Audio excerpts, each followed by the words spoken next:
ان الحمد للہ نحمده ونستعینه ونستغفره ونعوذ باللہ من شرور انفسنا ومن سیئات اعمالنا من يهده اللہ فلا مضل له ومن يضلل فلا هادی له واشهد ان لا الہ الا اللہ وحدہ لا شریک له واشهد ان محمدا عبدہ ورسولہ اما بعد فإن خير الحديث كتاب الله وخير الهدي هدي محمد صلى الله عليه وآله وسلم وشر الأمور محدثاتها وكل محدثة بدعة وكل بدعة ضلالة وكل ضلالة في النار.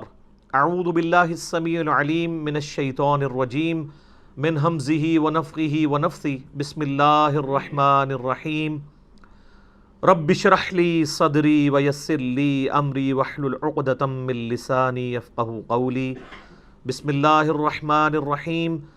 ان الله وملائكته يصلون على النبي يا ايها الذين آمنوا صلوا عليه وسلموا تسليما. اللهم صل على محمد وعلى آل محمد كما صليت على إبراهيم وعلى آل إبراهيم إنك حميد مجيد. اللهم بارك على محمد وعلى آل محمد كما باركت على إبراهيم وعلى آل إبراهيم إنك حميد مجيد. اللهم ربنا آتنا في الدنيا حسنة وفي الآخرة حسنة وقنا عذاب النار. لا الہ الا انت سبحانک انی کنت من الظالمین. حسبنا اللہ ونعم الوکیل. یا حی یا قیوم برحمتک استغیث ولا حول ولا قوة الا باللہ العلی العظیم. ربنا آتنا من لدنک رحمة وہیئ لنا من امرنا رشدا. آمین ثم آمین. الحمدللہ آج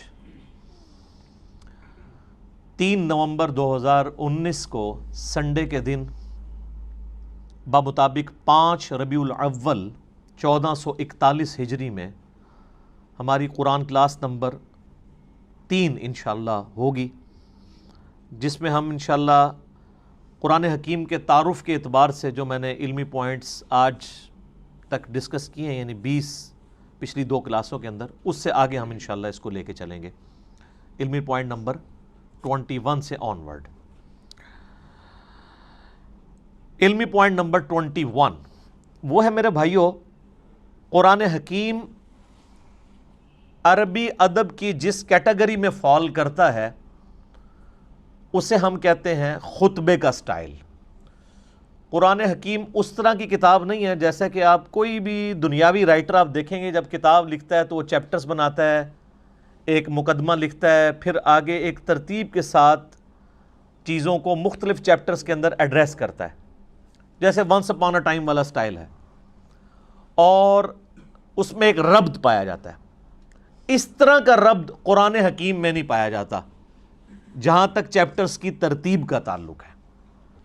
البتہ چونکہ قرآن حکیم کا جو سٹائل ہے وہ ایک یونیک سٹائل ہے، اور اسے عربی میں آپ سمجھ سکتے ہیں کہ خطبے کا سٹائل ہے.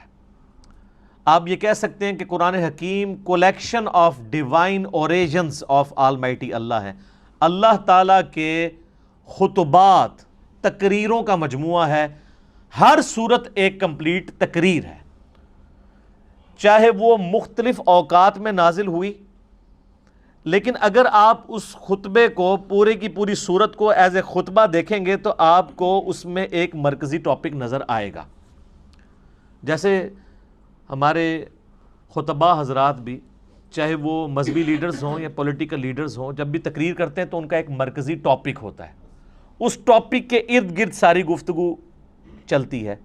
اس ٹاپک کو جب سٹارٹ کرتے ہیں تو ایک تمہید ہوتی ہے، اس کے بعد پھر کچھ مثالیں بھی ادھر ادھر کی بیان کی جاتی ہیں تاکہ جو خطیب ہے وہ اپنے مخاطب کو اپنی طرف اٹریکٹ کر سکے حالات حاضرہ کے پوائنٹ آف ویو سے. اور پھر جب خطبہ کنکلوڈ ہونے لگتا ہے تو جو سب سے زیادہ مرکزی ٹاپک ہے اس کو دوبارہ سے ایڈریس کیا جاتا ہے، کیونکہ بات کنکلوڈ ہو رہی ہوتی ہے. چونکہ قرآن حکیم اللہ تعالیٰ کے خطبات کا مجموعہ ہے، 114 خطبے ہیں، 114 صورتیں جو ہیں، اس کو ذہن میں رکھ کے قرآن حکیم کو پڑھیں گے تو پھر آپ کو بات سمجھ آئے گی کہ یہ سٹائل کیوں ہے۔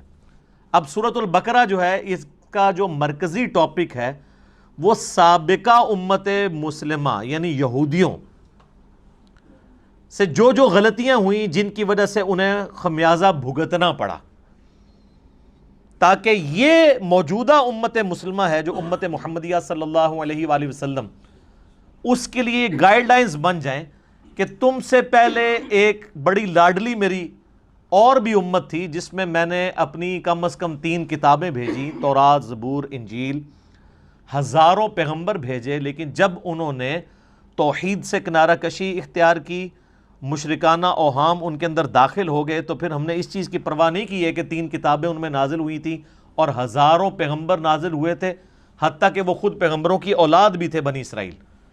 پھر ضربت علیہم الذلہ والمسکنہ، پھر ہم نے ان کے اوپر ذلت اور مسکنت مسلط کر دی، اور اس میں بھی ٹاپ آف دا لسٹ بنی اسرائیل کو، یہودیوں کو ایڈریس کیا گیا۔ اس سے اگلی سورت سورہ آل عمران کے اندر مرکزی طور پر ایڈریس کیا گیا ہے کرسچنز کو، اور مضامین بھی بیان ہوئے ہیں لیکن مرکزی ٹاپک یہ ہے۔ اس لیے آپ دیکھیں جتنی بھی صورتیں ہیں ان کا آغاز بھی بڑا جاندار ہوتا ہے۔ سورۃ البقرہ ہی دیکھ لیں، الف لام میم ذالک الکتاب لا ریب فیہ، یہ وہ کتاب ہے جس میں شک کی کوئی جگہ نہیں ہے۔ اس کا صحیح ترجمہ ہے اس میں شک کی جگہ ہی نہیں ہے۔ ھدی للمتقین،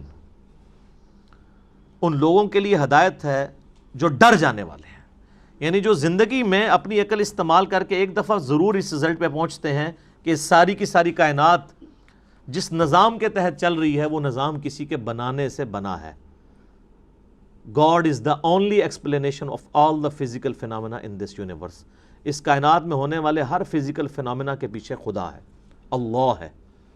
پھر وہ ڈر جاتے ہیں کہ وہ اللہ جس نے ہماری مرضی کے بغیر ہمیں پیدا کیا ہے، وہ ہمارے ساتھ کچھ بھی کر سکتا ہے، اس کی طرف رجوع لاتے ہیں، غیب پر ایمان لاتے ہیں، نماز پڑھتے ہیں، اس کے دیے ہوئے رزق میں سے اس کی راہ میں خرچ کرتے ہیں۔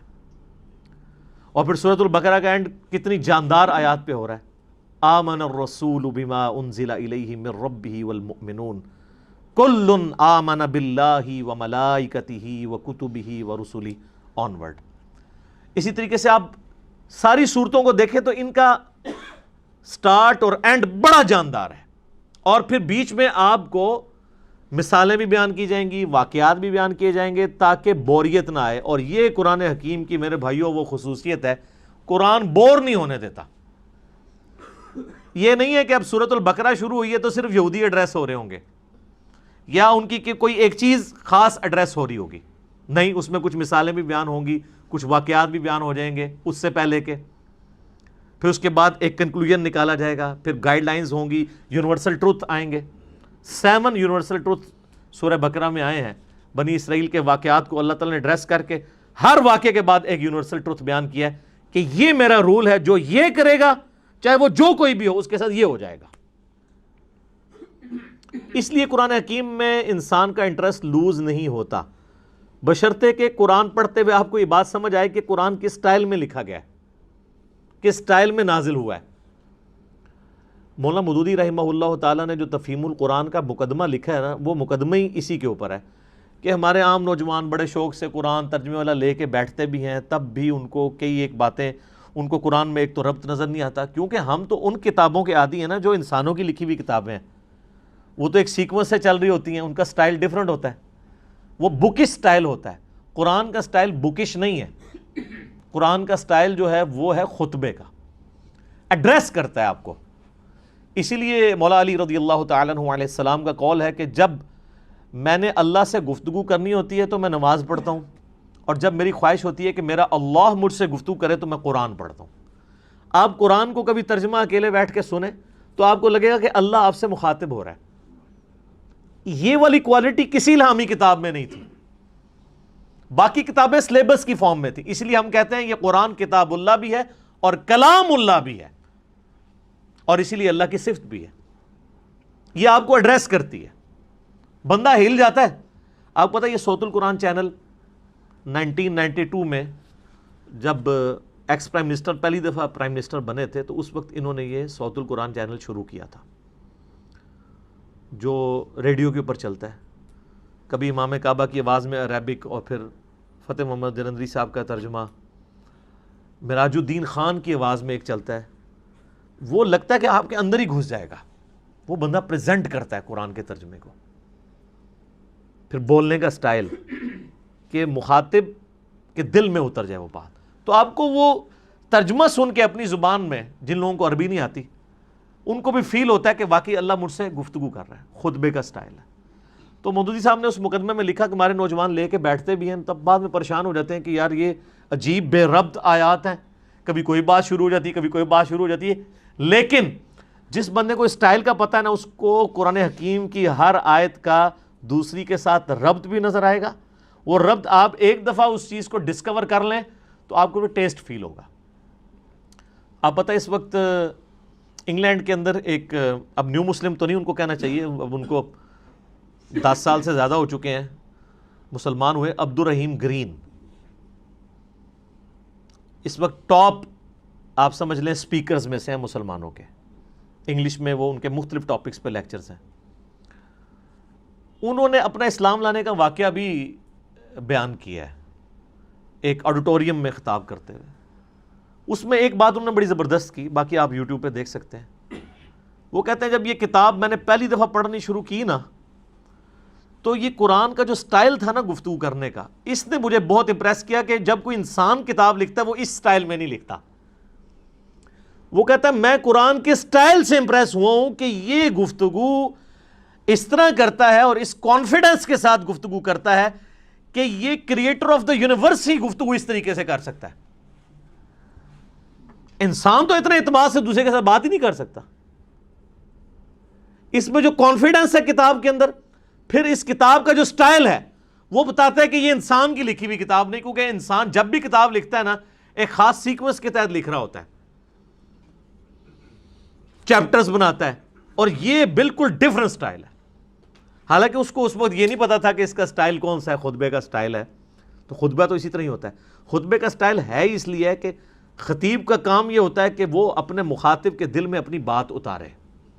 تو اللہ تعالیٰ اس کتاب کا خطیب بھی ہے, اور یہ کتاب اللہ کی صفت ہے. یہ مخلوق نہیں ہے, غیر مخلوق ہے, کیونکہ کلام متکلم کی صفت ہوتا ہے. میں پچھلے لیکچرز میں اس کو ڈسکس کر چکا ہوں. تو قرآن حکیم پڑھتے وقت یہ آپ نے ذہن میں رکھنا ہے کہ اس کا سٹائل خطبے کا سٹائل ہے. جب خطبے کا سٹائل ہے تو پھر اچانک اگر کوئی واقعہ آ جائے بیچ میں تو پریشان ہونے والی بات نہیں کہ اچانک یہ بات ہوتے ہوتے یہ بیچ میں واقعہ کیسے آ گیا.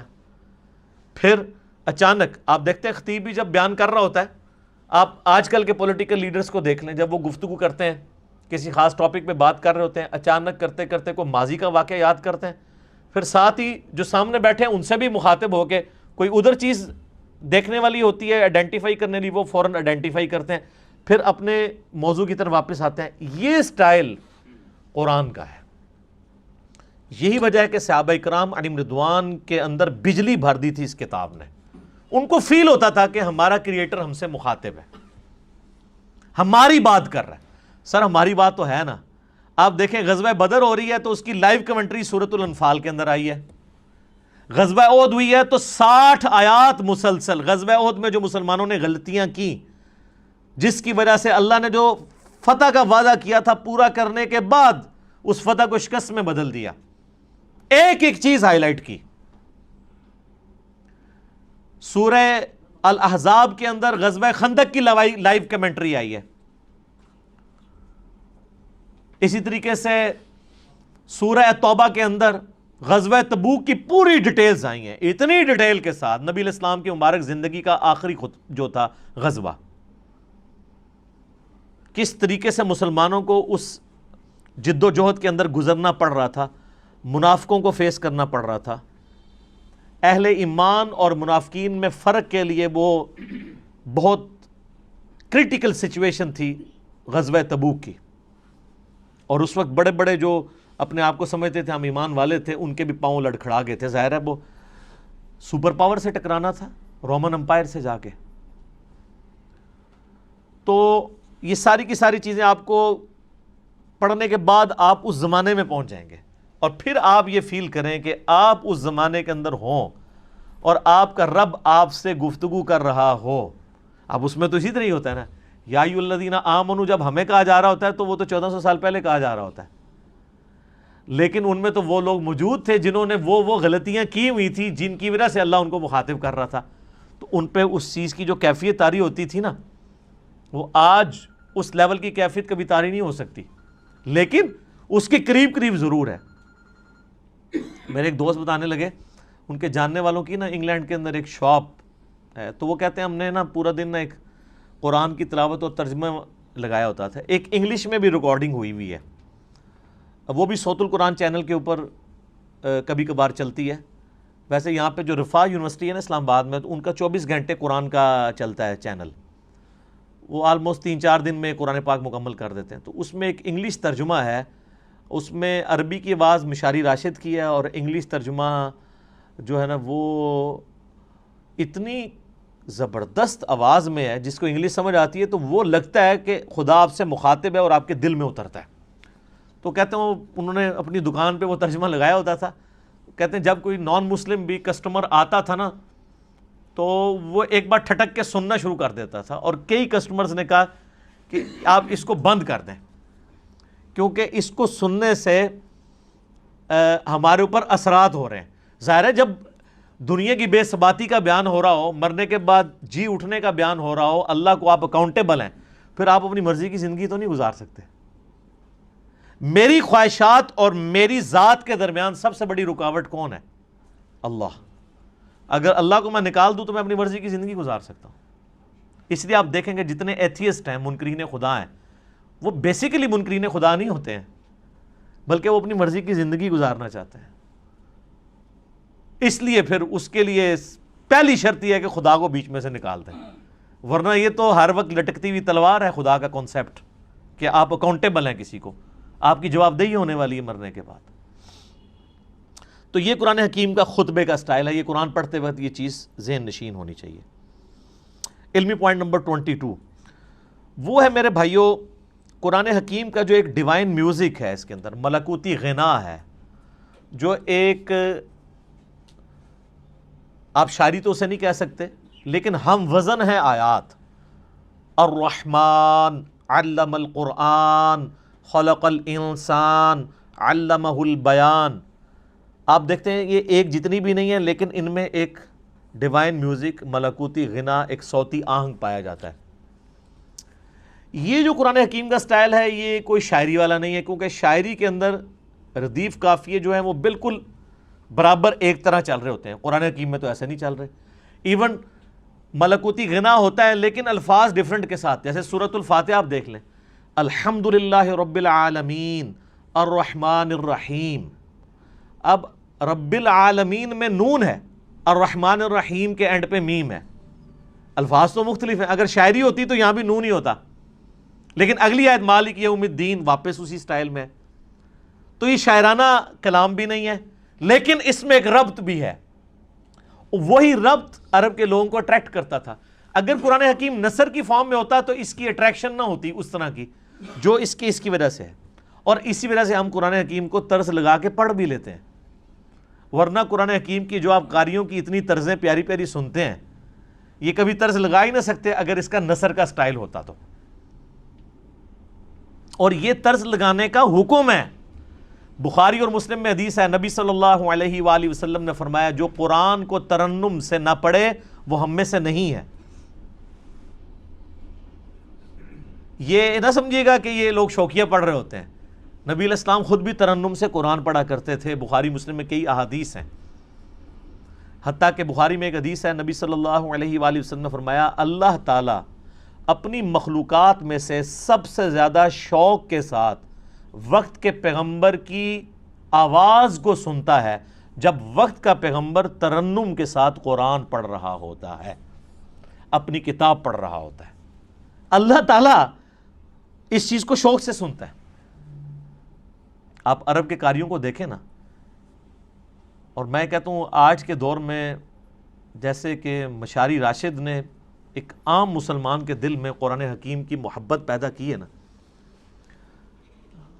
وہ یقیناً ان کا خاصہ ہے۔ دیکھیں یہ فیلڈ ہے نا، قرآن حکیم کی ایک فیلڈ ہے کہ ایک بندہ اچھی عربی جانتا ہو، اچھی تفسیر کر لے، یہ ایک فیلڈ ہے۔ ایک فیلڈ یہ ہے کہ قرآن حکیم کی وہ خطاطی اچھی کر لے۔ اب عالم دین تو خطاطی نہیں کر پائے گا، ایک جو خطاط کر سکتا ہے۔ اس وقت بھی آپ کو پتہ ہے جو ٹاپ آف دا لسٹ خطاط ہے، جو اب مسجد نبوی میں ساری حرمین میں جو رائٹنگ کر رہا ہے، وہ پاکستان کا ہے، کراچی کا رہنے والا ہے۔ اس کو پورا آفس دیا انہوں نے، ادھر تو اس بیچارے کو پوچھتا ہی کوئی نہیں تھا، وہ تو جب اس کی رائٹنگ سامنے آئی ہیں تو اب یہ ایک علیحدہ سے فیلڈ ہے۔ اسی طریقے سے قرآن حکیم کو ترنم سے پڑھنا، یہ بھی الگ سے ایک فیلڈ ہے۔ ایک تو ترنم وہ ہے جو مولوی لگاتے ہیں، قرآن بالکل غلط پڑھ رہے ہوتے ہیں، صرف ترنم ہی ہوتا ہے اس میں، اور گانے کی طرز پہ پڑھ رہے ہوتے ہیں۔ گانے کی طرز پہ اس لیے کہ وہ قرآن حکیم کے جن الفاظ کو کھینچنا ہے ان کو نہیں کھینچتے، اور جن کو کھینچنا چاہیے ان کو مختصر پڑھ دیتے ہیں۔ قرآن حکیم کی طرز ہر بندہ تو نہیں لگا سکتا جب تک وہ قرات کے اصولوں سے واقف نہیں ہے کہ کس لفظ کو آپ کھینچ کے پڑھ سکتے ہیں، یعنی لمبا کر کے، اور کسی کو لمبا نہیں کر سکتے۔ اسی لیے آپ دیکھیں گے علماء حضرات اکثر جو قاری نہیں ہوتے، جب وہ قرآن پڑھ رہے ہوں گے نا تو بالکل غلط قرآن پڑھ رہے ہوتے ہیں، زبر زیر ٹھیک پڑھ رہے ہوں گے، اور بعض تھوڑے بہت ایسے ہوں گے جو پروناؤنس بھی صحیح کر لیں گے۔ ویسے تو عموماً وہ لگتا ہے پنجابی میں ہی قرآن پڑھ رہے ہیں، عربی ان کو آتی ہوتی ہے لیکن عربی پروناؤنس نہیں صحیح کرنی آتی۔ بہت کم ہیں علماء میں سے جو صحیح پروناؤنس بھی عربی کو کر سکتے ہیں، یعنی ہمارے جو سب کانٹیننٹ کے لوگوں کی بات کروں، عرب کے لوگوں کی نہیں، ان کی تو اپنی زبان ہے۔ پھر وہ جب طرزیں لگانا شروع کرتے ہیں تو ان کو پتہ ہی نہیں ہے کہ وہ کون سے الفاظ کھینچ رہے ہیں، وہ کھینچنے بنتے بھی ہیں کہ نہیں، اور بعض اوقات وہ بعض ایسے الفاظ کو کھینچ دیتے ہیں کہ مطلب ہی الٹ ہو جاتا ہے۔ مثلا یہ جو لفظ ہے لام زبر لا، اگر لام کے اوپر زبر کے ساتھ لام زبر لا پڑھا جائے تو اس کا مطلب ہوتا ہے یقیناً، ضرور، بالضرور، جیسا کہ سورہ التکاثر میں آتا ہے ثم لتسألن یومئذ عن النعیم، ثم لتسألن، لام زبر لا، پھر اس قیامت کے دن ضرور تم سے پوچھا جائے گا ان نعمتوں کے بارے میں جو دنیا میں تمہیں اللہ نے دی تھی۔ لیکن اگر آپ اس کو طرز لگاتے ہوئے ثم لا تسألن، لا کو ذرا سا لمبا کر دیا تو لا کا مطلب کیا ہے؟ نہیں۔ اب یہ لام نہیں کھینچا جا سکتا۔ اچھا، اس ترنم کو برقرار رکھنے کے لیے عربی میں آپ کو یہ بھی اجازت ہوتی ہے، عربی زبان میں، کہ آپ مد عارض کر سکتے، عارضی مد بھی کر سکتے ہیں، یعنی مد وہاں پہ موجود نہیں ہے لیکن طرز بنانے کے لیے آپ مد خود انٹروڈیوس کروا سکتے ہیں بیچ میں، لیکن ہر لفظ کے اوپر نہیں، حروف مدہ کے اوپر،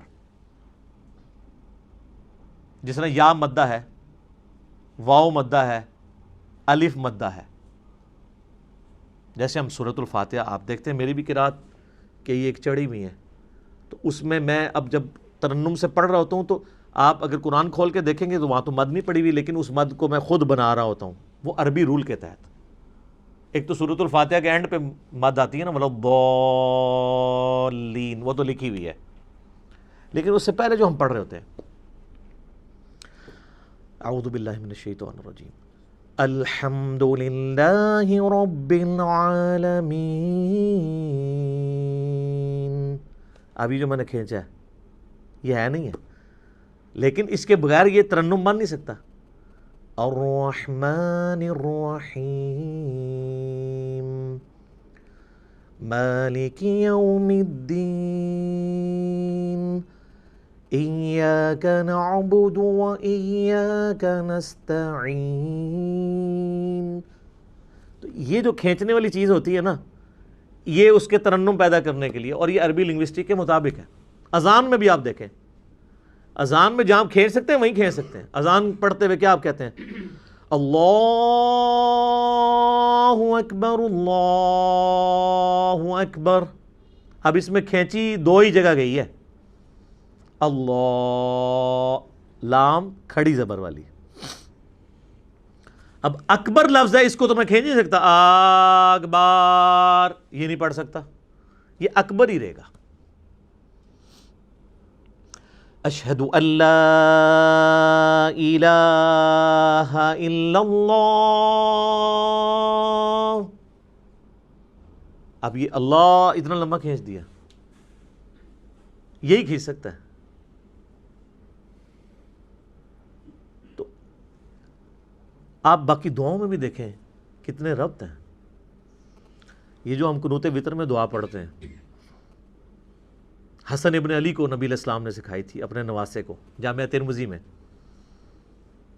اللہم اہدنی فی من ہدیت وعافنی فی من عافیت وتولنی فی من تولیت وبارک لی فی ما اعطیت وقنی شر ما قضیت. دیکھا کیسی ٹون ہے اس میں، دعاؤں میں بھی آپ کو نظر آئے گی. قل اعوذ برب الفلق من شر ما خلق ومن شر غاسق اذا وقب. لمبائی ڈیفرنٹ ہو گئی ہے لیکن اس کی جو ملکوتی غنا ہے وہ برقرار ہے. اصل بعض صورتیں ایسی ہیں جن میں جو شاہکار ہیں عربی لنگوسٹک کا، سورہ مریم آپ دیکھیں کہ اس کے جو ہر آیت کا اختتام ہو رہا ہے وہ کتنے مشکل الفاظ پہ، تشدید والے الفاظ ہیں، ہر ایک لفظ کے اوپر شاد آ رہی ہے. کمال نہیں ہے؟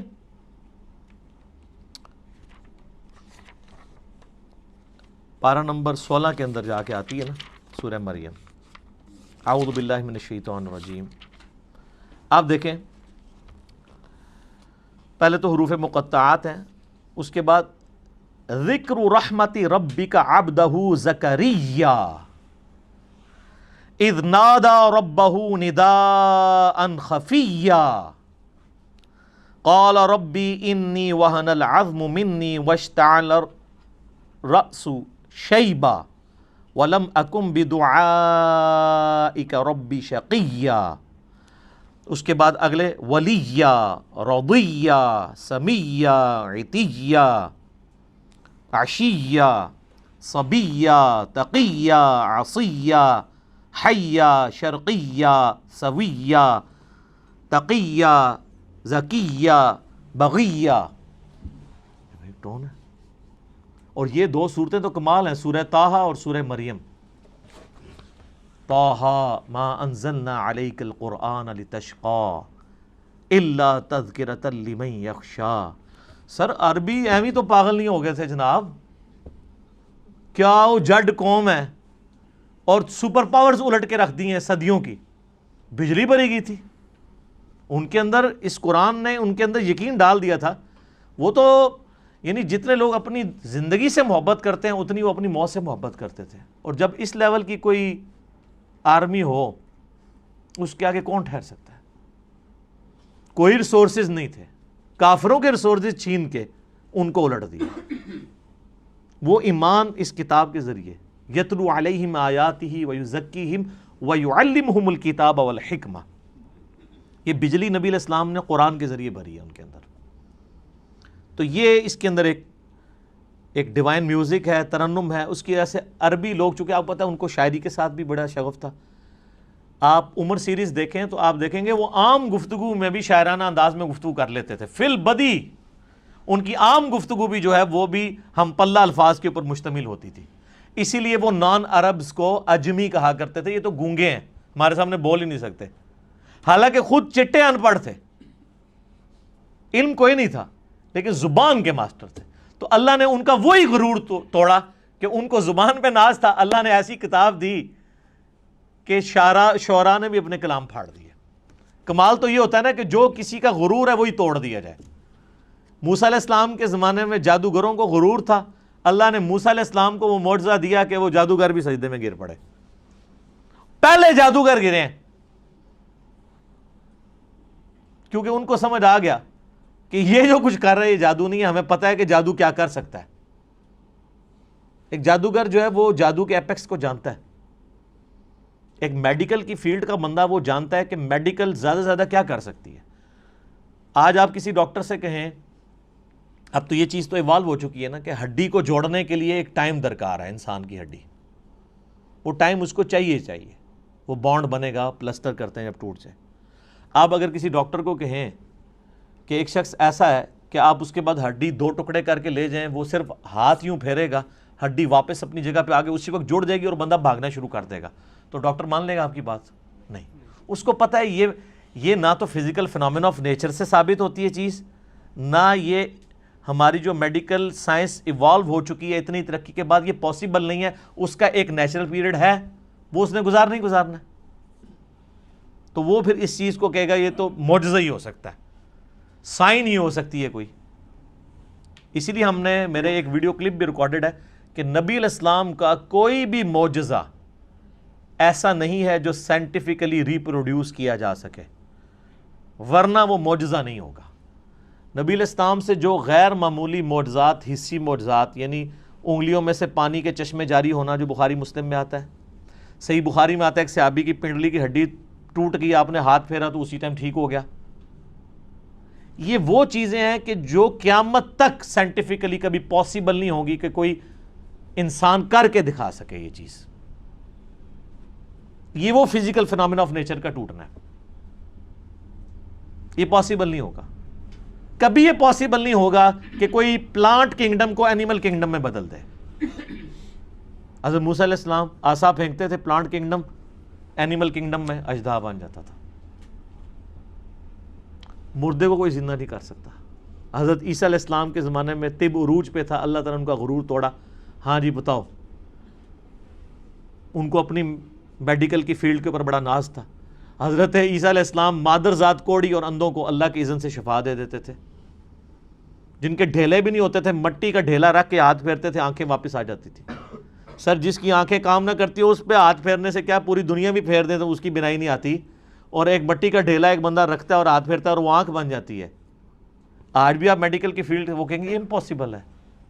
تو معجزہ خواہ کسی بھی پیغمبر کا ہو وہ ریپروڈیوس نہیں ہو سکتا اگر وہ واقعی معجزہ ہے, کہانی نہ ہو, معجزہ ہو, نہیں ہو سکتا. قرآن حکیم میں داؤد علیہ السلام کے بارے میں آتا ہے لوہا ان کے ہاتھوں پہ نرم تھا, اور لوہے پہ ہاتھ رکھتے تھے, آٹے کی طرح سے گوندھ دیتے تھے, زیرہ بناتے تھے. تو آپ سمجھ سکتے ہیں میڈیکلی اب یہ چیز ثابت ہے کہ کم از کم 1500 ڈگری سینٹی گریڈ چاہیے لوہے کو اس فارم میں لانے کے لیے کہ جس میں آپ مولڈ کر سکیں, اور اگر لے آئیں گے تو اس پہ ہاتھ کوئی نہیں لگا سکتا, اور وہ ٹھنڈے لوہے کے اوپر یوں ہاتھ پھیرتے ہیں اور وہ یوں مولڈ ہو جاتا ہے. یہ وہ معجزہ, یہ ریپروڈیوس نہیں کبھی ہو سکے گا. موسیٰ علیہ السلام نے عصا مارا ہے سمندر کے اندر, اسی ٹائم سمندر پھٹ کے دونوں طرف پہاڑوں کی شکل میں قرآن میں آتا ہو گیا اور بیچ میں راستہ بن گیا. سر یہ معجزہ کبھی نہیں کوئی کر کے دکھا سکتا,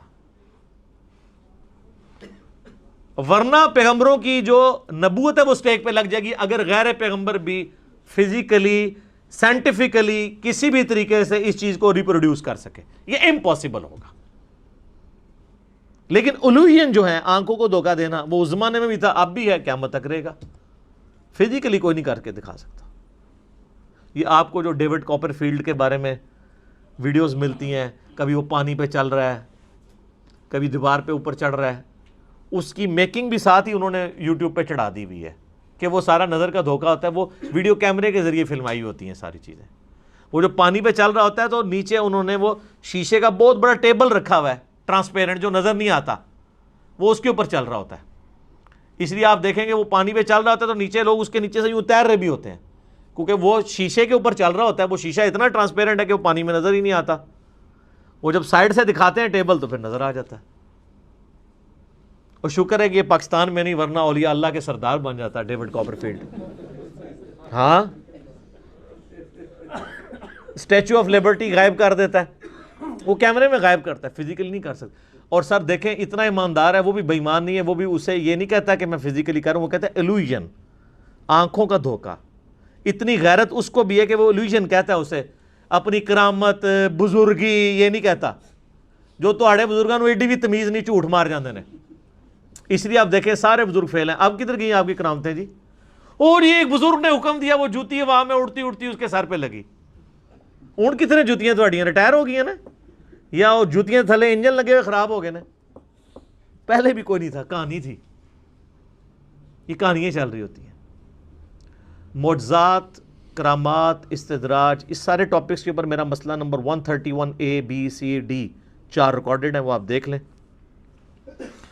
علمی پوائنٹ نمبر 23, وہ ہے میرے بھائیوں قرآن حکیم کا جو بیسک یونٹ ہے وہ ہے آیت. عربی میں ہم اسے کہتے ہیں آیتن.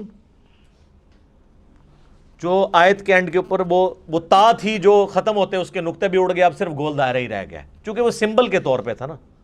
ویسے وہ تا ہوتی ہے, گول تا, نشانی کے طور پہ. آیتن وقف کریں گے آیہ, اردو میں آیت, اور اس کو ٹرانسلیٹ کریں گے نشانی, انگلش میں کہیں گے سائن. قرآن حکیم کی جتنی بھی صورتیں ہیں, ہر صورت کا جو بیسک یونٹ ہے وہ آیت ہے. جیسے اگر میں پوچھوں یہ دیوار کا بیسک یونٹ کیا ہے تو آپ کیا کہیں گے؟ اینٹ. یہ دیوار ہے, اس کے اوپر 1200 اینٹیں لگی ہوئی ہیں, اور 1200 اینٹوں کو مینیجبل فارم میں جوڑنے کے بعد ایک دیوار مکمل ہوتی ہے. اس طرح قرآن حکیم میں ہر صورت کی آیات ہیں جن کو اللہ تعالیٰ نے وحی کے ذریعے نبی علیہ السلام کو تعلیم فرمایا. اس کی ترتیب توقیفی ہے, اور قرآن حکیم میں کم سے کم آیات جو ہیں وہ 3 ہے صورت کی. کوئی قرآن حکیم میں صورت ایسی نہیں جس کی 3 سے کم آیات ہوں. اور عربی میں جمع بھی 3 سے شروع ہوتا ہے. ہمارا تو 2 سے ہی جمع شروع ہو جاتا ہے نا اردو میں. عربی میں واحد ہے, اس کے بعد تثنیہ ہے 2, اور پھر ہے 3. 3 اور 3 سے آن ورڈ وہ جمع ہے. رب المشرق والمغرب سنگولر, رب المشارق والمغارب کئی مشرق اور کئی مغرب, اور رب المشرقین اور رب المغربین 2 مشرق اور 2 مغرب.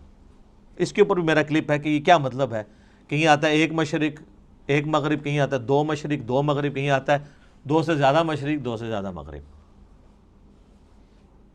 وہ آپ دیکھ لیجئے گا. تو عربی میں اس طریقے سے. تو قرآن حکیم میں چونکہ سورت ہے تو اس میں آیات ہیں, تو آیات کم از کم جمع تو ہونی چاہیے, تب ہم انہیں آیات بولیں گے. تو کم سے کم آیات جو ہیں وہ 3 ہیں, اور قرآن حکیم کی سب سے چھوٹی سورت کی بھی آیات 3 ہی ہیں. انا اعطیناک الکوثر فصل لربک وانحر ان شانئک هو الابتر. 3 آیات ہیں.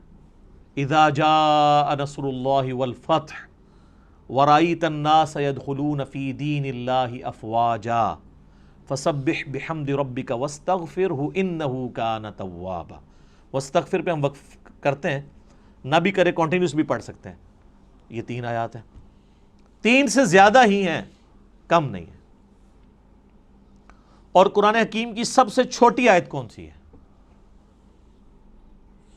سورہ الرحمن کی ایک آیت ہے, مدھامتان فبأی آلاء ربکما تکذبان. ایک لفظ کے اوپر پوری آیت ہے. اور قرآن حکیم کی سب سے لمبی آیت دین ہے جو سورۃ البقرہ کے اندر آئی, اور اس کے بعد پھر آیت الکرسی ہے 255 نمبر آیت. اب آیت الکرسی آپ دیکھیں اتنی لمبی ہے, اس کی کئی چھوٹی آیتیں بن سکتی ہیں, اور اس میں ربط بھی ہے. اللہ لا الہ الا هو الحی القیوم لا تأخذہ سنۃ ولا نوم, یہ 2 آیتیں بن سکتی تھی. لہ ما فی السماوات وما فی الارض, تیسری آیت بن سکتی تھی. من ذا الذی یشفع عندہ الا باذنہ یعلم ما بین ایدیہم وما خلفہم ولا یحیطون بشیء من علمہ الا بما شاء وسع کرسیہ السماوات والارض ولا یؤودہ حفظہما وہو العلی العظیم.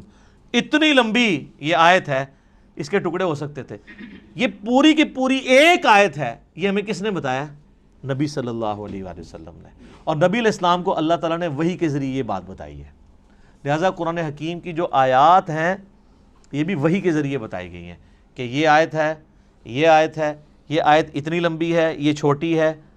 بعض اوقات آپ دیکھیں گے کہ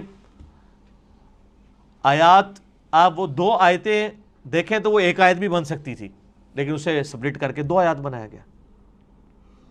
حروف مقطعات ہی آپ دیکھیں, کئی جگہ حروف مقطعات کی پوری آیت بنتی ہے, اور کئی جگہ وہ ایک آیت کے ساتھ جز کے طور پہ ہوتی ہے.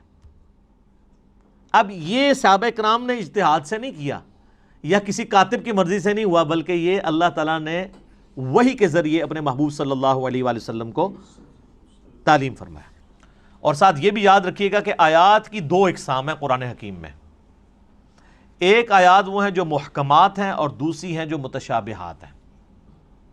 سورہ آل عمران کی 7 نمبر آیت ہے جس میں اللہ تعالیٰ نے خود یہ بیان فرمایا کہ ہم نے جو آپ کی طرف قرآن نازل کیا ہے اس کی آیات دو قسم کی ہیں. ایک تو محکمات ہیں اور وہ کتاب کی جڑ ہے. محکمات کیا؟ جن میں حکم نازل ہوئے ہیں.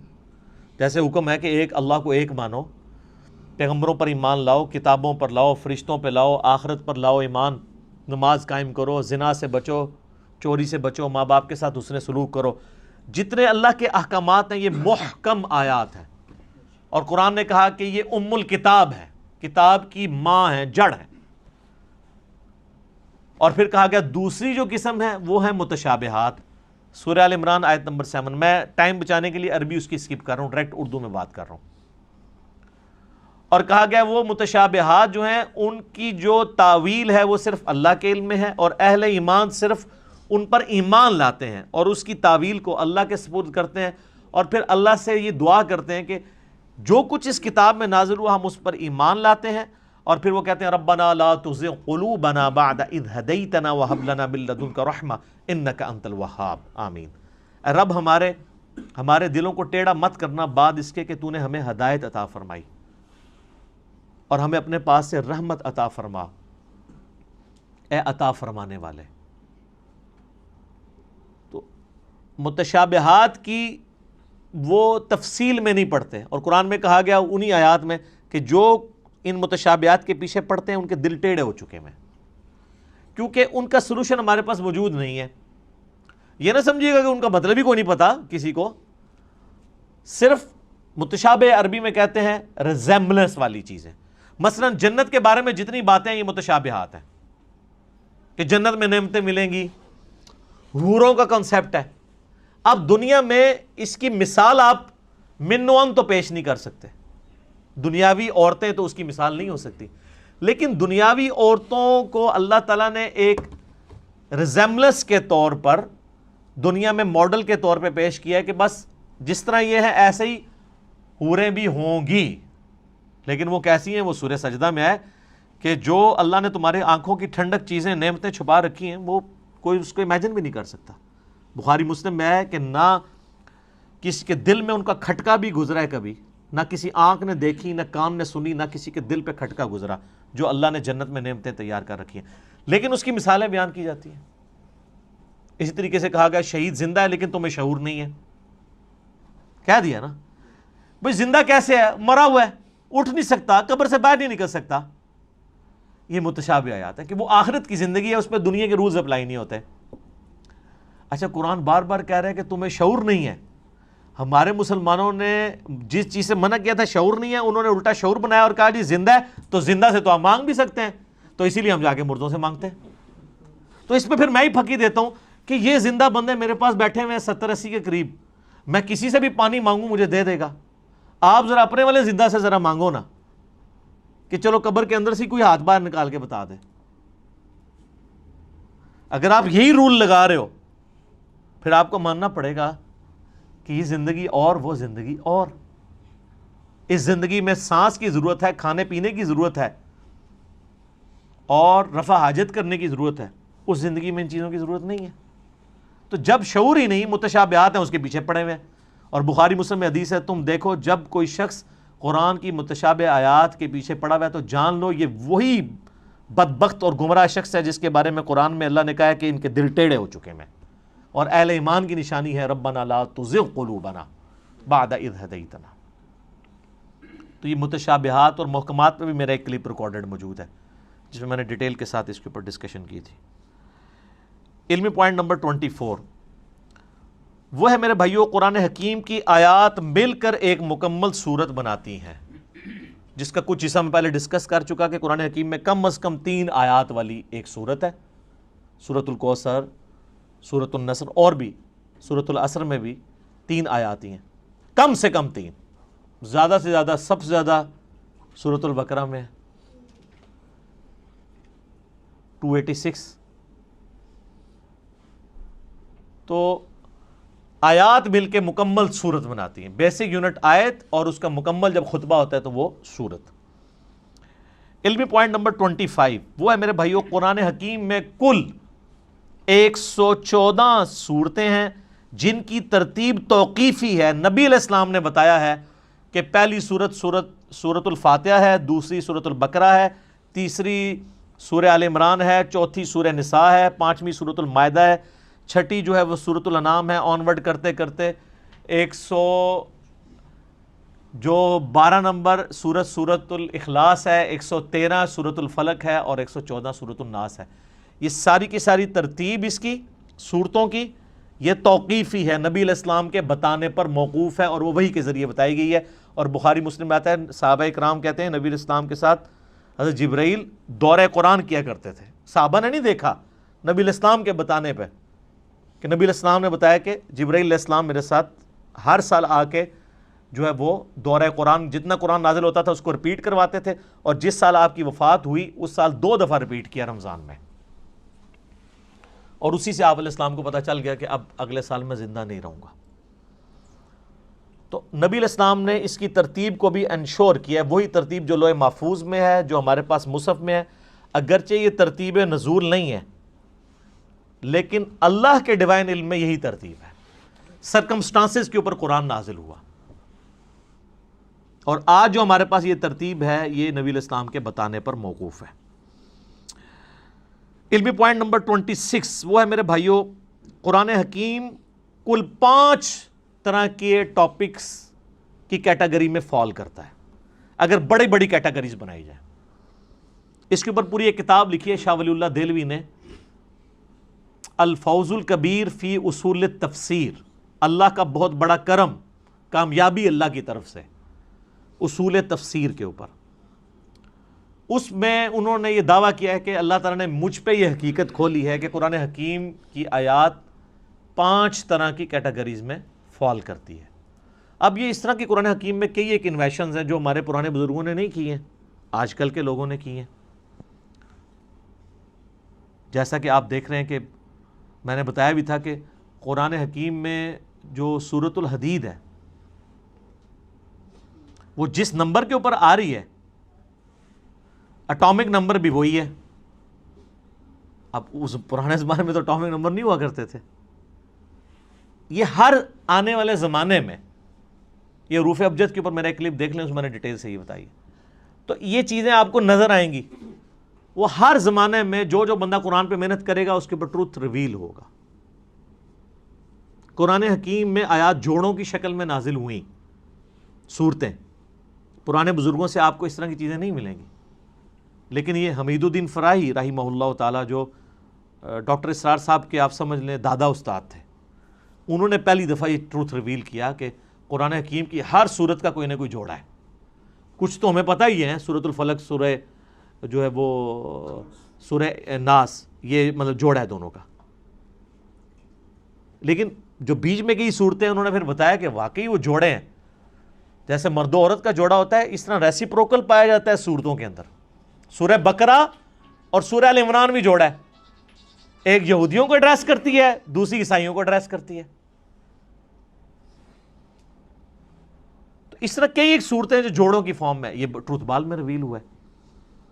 بل یہ الفوز الکبیر فی اصول التفسیر کا اردو ترجمہ بھی آ چکے، آپ پڑھیں، 5 کیٹیگریز انہوں نے بیان کی ہیں۔ نمبر 1 علم الاحکام، یعنی قرآن حکیم کی آیات احکام سے ریلیٹڈ ہوں گی، نماز، روزہ، حج، زکوٰۃ، عقائد، یہ ساری چیزیں علم الاحکام میں آتی ہیں۔ نمبر 2 علم المخاصمہ، مخاصمہ کہتے ہیں جھگڑا کرنے کو، علمی جھگڑا، یعنی جو منکرین خدا ہیں یا جیوز اور کرسچنز ہیں، ان کے جو لیم ایکسکیوزز ہیں ان کے علمی جوابات دیے گئے ہیں، تو یا آیات اس کے اوپر مشتمل ہوں گی۔ نمبر 3 التذکیر بالموت، موت کو یاد کروا کے کہ تمہیں مر کے کسی کے پاس پہنچنا ہے اور آخرت کی زندگی میں دنیا کی زندگی کا جواب دینا ہے، اس کو کہتے ہیں التذکیر بالموت، نصیحت کرنا موت کو یاد کروا کے۔ اس کے اوپر آیات، اب یہ تو قرآن پاک میں بڑا مین ٹاپک ہے۔ قرآن حکیم کے اگر 2 مین ٹاپک دیکھے جائیں تو عقیدہ توحید اور دوسرا ہے دنیا کی بے ثباتی، دنیا سے بے رغبتی۔ چوتھی کیٹیگری انہوں نے کہا التذکیر بآلاء اللہ، اللہ کی قدرت کی بڑی بڑی نشانیوں کے ذریعے اللہ اپنا تعارف کرواتا ہے. جتنے فزیکل فینومینا آف نیچر اس میں ڈسکس ہوئے ہیں، سائنٹیفک فیکٹس ڈسکس ہوئے ہیں، اس کا شاہکار آپ کو سورۃ النحل نظر آئے گی، سورہ روم نظر آئے گی، سورہ الرحمن نظر آئے گی. اس میں تو یہ لفظ بھی آ گیا ہے فَبِأَيِّ آلَاءِ رَبِّكُمَا تُكَذِّبَانِ، جس کا ترجمہ اکثر مولویوں نے غلط کیا ہوا ہے. تم اپنے رب کی کون کون سی نعمتوں کو جھٹلاؤ گے؟ حالانکہ نعمت خود عربی کا لفظ ہے. مودودی صاحب نے اس کا ترجمہ صحیح کیا ہے، تم اپنے رب کی قدرت کی کون کون سی نشانیوں کو جھٹلاؤ گے، کیونکہ دوزخ کی آیات کے بعد بھی پھر یہ آیت ریپیٹ ہوتی ہے. تو دوزخ کیا نعمت ہے؟ وہ ترجمہ کرنے والے کو بھی نہیں سمجھ آئی. تو اعلیٰ کا مطلب ہوتا ہے قدرت کی بڑی بڑی نشانی. تو دوزخ اللہ کی قدرت کی نشانی تو ہے، جس طرح جنت ہے. تو مودودی صاحب ہر دفعہ جب آیت آتی ہے نا، یہ والی آیت، تو اس کے سیاق و سباق کے اعتبار سے اس کا ترجمہ کرتے ہیں، کیونکہ عربی بڑی ورسٹائل زبان ہے. عربی میں ایک لفظ اگر سیاق و سباق میں آپ مختلف جگہ بیان کریں گے تو وہ اپنا وہ والا مطلب بیان کرے گا. اگر میں آپ کو کہوں مسجد الحرام اور کہوں ولد الحرام، زمین آسمان کا فرق ہے. حرام دونوں جگہ ہی موجود ہے. مسجد حرام جس کی حرمت ہے، عزت ہے، اور ایک وہ حرام ہے جو ہم حرام کہتے ہیں، زنا حرام، چوری حرام. اب یہ حرام ہو رہا ہے. آپ کے حساب سے تو اس کا نام مسجد حلال ہونا چاہیے تھا، حلال مسجد. تو اڈی مسجد ادھر منہ کر کے نماز پڑھ دو تو نہ ہی حرام ہے، لیکن حرام عربی والا ہے. حرمت کی جگہ جہاں پہ آپ اللہ کی حدود کو توڑیں گے تو وہ بڑا جرم ہوگا ایز کمپیئر ٹو اور جگہوں کے. اس کی حرمت اللہ نے رکھی ہے، عزت رکھی ہے، لفظ ایک ہی ہے، لیکن دونوں جگہ مختلف معنی دے رہا ہے. تو اس طرح فَبِأَيِّ آلَاءِ رَبِّكُمَا تُكَذِّبَانِ کا ترجمہ بھی مختلف جگہ مختلف آئے گا. اور پانچویں کیٹیگری ہے التذکیر بأیام اللہ، اللہ تعالی کے فیصلوں کے بڑے بڑے جو دن ہیں ان کے ذریعے ڈر سنانا. اور یہ بھی قرآن پاک کا بڑا مین مضمون ہے. اگلی انبیاء کی جو امتیں ان کا ذکر کر کے اللہ تعالیٰ نے پھر فیصلہ اچھا یہ سارے الفاظ قرآن میں موجود ہیں. فَذَكِّرْهُمْ بِأَيَّامِ اللَّهِ، یہ اللہ تعالیٰ نے حضرت موسیٰ علیہ السلام کو کہا کہ اپنی امت کو ڈراؤ اللہ کے بڑے دنوں سے. بڑا دن کون سا؟ جس میں بڑا فیصلہ ہوا. 10 محرم کا دن بڑا دن تھا جس میں یہ فیصلہ ہوا کہ فرعون کو ڈبویا جائے گا اور بنی اسرائیل کو نجات دی جائے گی اس کے ظلم سے. بخاری مسلم میں آتا ہے نا کہ یہودی اس دن روزہ رکھتے تھے کہ فرعون کو ڈبویا گیا. پھر نبی علیہ السلام نے امت کو حکم دیا کہ تم 9 اور 10 دو روزے رکھو. اس پہ ڈیٹیل میرا کلپ موجود ہے، آج میں اس کی طرف نہیں جاتا. قوم عاد جس دن ہلاک ہوئی وہ اللہ کی قدرت کی یعنی آپ ایگزیکیوشن کا ایک بہت بڑا دن ہے. ہماری امت میں فتح مکہ کا دن ایام اللہ میں سے ہے. غزوہ بدر کا دن ایام اللہ ہے، اللہ کے فیصلے کا دن ہے. اللہ نے کہا یہ کہتے تھے نا فرقان ہوگا، یہ ابو جہل نے کہا تھا کہ یہ حق اور باطل میں فرق کرنے والا دن ہوگا. اللہ نے کہا تم نے فرقان بولا تھا، لے پھر میں اس دن کو فرقان بنا دیتا ہوں کہ نہتے مسلمانوں سے تم لیس ہوئے ہوئے کافروں کو، جنگجو کافروں کو مرواؤں گا. غیبی مدد کے ساتھ ہوا نا. تو یہ اللہ کی قدرت کے بڑے بڑے دن یہ اگلی امتوں میں بھی گزرے ہیں. قوم سمود، قوم عاد، قوم نوح کی تباہی کے دن ایام اللہ تھے. تو یہ 5 کیٹیگریز بنی. اب آپ قرآن کی کوئی آیت نکالیں، میں کوئی آیت بھی پڑھوں، آپ خود مجھے بتا دیں گے کہ یہ فلاں کیٹیگری میں فال کرتی ہے. اگر میں کہوں ان اللہ وملائکتہ یصلون علی النبی یا ایھا الذین آمنوا صلوا علیہ وسلموا تسلیما اللہم صلی علی محمد وعلی آل محمد. یہ آیت کس کیٹیگری میں فال کرتی ہے؟ تو آپ کہیں گے یہ علم الاحکام والی کیٹیگری میں فال کرتی ہے، کیونکہ اس میں حکم ہے دروشی پڑھنے کا. تو آپ یہ خود ڈیفائن کر سکتے ہیں. کوئی بھی آیت آپ کنسیڈر کریں گے آپ فوراً پہنچ جائیں گے یار یہ آیت فلاں کیٹیگری میں فال کرے گی. افلا يعلم اذا بعثر ما في القبور وحصل ما في الصدور. کتنا ان آیات کے اندر زور ہے. یہ التذکیر بالموت ہے کہ مرنے کے پاس تمہیں بعد اپنے رب کے حضور پیش ہونا ہے. اس کیٹیگری میں فال کرتی ہے. اور اسی طریقے سے آپ سورہ رحمان شروع کریں, اللہ کی قدرت کی نشانیاں. سورۃ النحل میں اللہ تعالیٰ نے کہا ہم نے شہد کی مکھی کے اوپر بھی یہ وحی کی ہے اور اس کو ہم نے راستے دکھائے ہیں کہ پھولوں کا رس چوس اور یہ سب کچھ. اس طرح کی جتنی چیزیں ہیں. سورۃ البقرہ میں آیا آسمان سے بارش کا برسنا, زمین سے سبزے کا نکلنا. یہ آیات جتنی ہیں کس کیٹیگری میں فال کرتی ہیں؟ التذکیر بآلاء اللہ, اللہ کی قدرت کی بڑی بڑی نشانی ہے. اور اس طریقے سے سورہ المائدہ کے اندر, سورہ نساء کے اندر, سورۃ البقرہ کے اندر اللہ تعالیٰ جو کرسچنز کو, جوز کو جواب دیتا ہے. سورہ مائدہ میں اللہ تعالیٰ فرماتا ہے نا کہ عیسیٰ کی مثال تو اللہ کے ہاں آدم کی سی ہے. آدم کو تو تم بھی اللہ کا بندہ ہی مانتے ہو, حالانکہ اس کی تو نہ ماں تھی نہ باپ. عیسیٰ کا باپ نہیں تھا تو اس کو تم نے خدا بنا لیا. جس کی ماں بھی نہیں تھی باپ بھی نہیں تھا اس کو تو تم بھی بندہ مان رہے ہو. اب یہ مخاصمہ کیا نا, جھگڑا کیا علمی, جس کو میں اینٹی وینم پھکی والی بات کرتا ہوں, الزامی جواب. یہ علم المخاصمہ ہے. ٹھیک ہو گیا جی. ابھی 26 پوائنٹ ہوئے ہیں جی, 14 ابھی بھی باقی ہیں. تو ہو سکتا ہے کہ چوتھا 5واں لیکچر بھی اس پہ ہو. اب ہمارا ٹائم پورا ہو چکا ہے. اللہ تعالیٰ سے دعا ہے جو حق بات میں نے کہی اللہ تعالیٰ ہمارے دلوں میں راسخ فرمائے. اگر جذبات میں میرے منہ سے کوئی غلط بات نکل گئی تو اللہ تعالیٰ ہمیں معاف کر دے, ہمارے دلوں سے محو بھی کر دے. اللہم صلی علی محمد وعلی آل محمد کما صلیت علی ابراہیم وعلی آل ابراہیم انک حمید مجید. اللہم بارک علی محمد وعلی آل محمد کما بارکت علی ابراہیم وعلی آل ابراہیم انک حمید مجید. اللہ تعالیٰ ہمیں اس دعوت حق کو دوسرے بھائیوں تک پہنچانے کی توفیق عطا فرمائے. سبحانک اللہم وبحمدک اشہد ان لا الہ الا انت استغفرک واتوب الیک وما علینا الا البلاغ المبین. جزاکم اللہ خیرا.